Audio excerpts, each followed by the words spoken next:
So this is removing carefully the attachments, the screws that go into the grill and the front bumper of his BMW, to give you a quick demonstration here.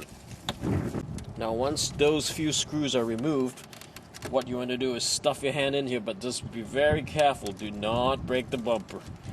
Pull it out slowly, reach for the tabs down below, and then slowly pull it, and then it'll be pretty much loose.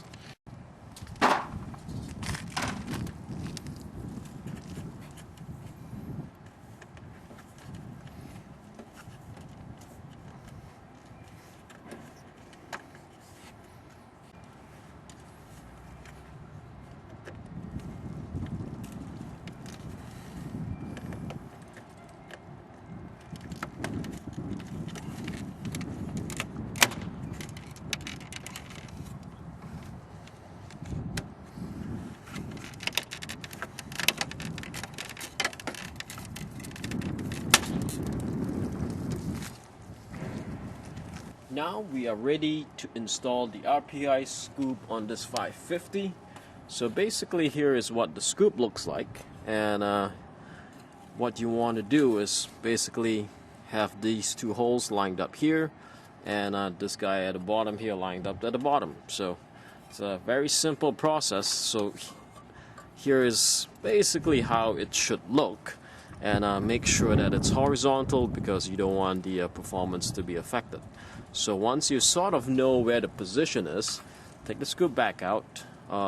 Make sure you clean this portion up with alcohol so that it removes off all the contaminants, and then you would remove this piece to expose the double-sided tape, and then go ahead with the first screw up here, the second screw, and then ultimately the third screw.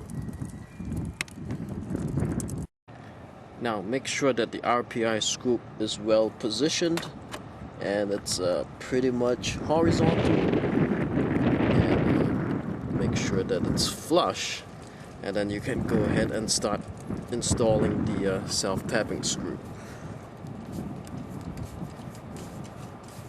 So just go ahead and get the first one in, and make sure do not over tighten it. Get it to a point where you feel a little resistance, and that should be it. And right. Now you have this RPI scoop installed. Sit back and enjoy, and put your grill back on. And that's it, and thank you for watching. Have a great day.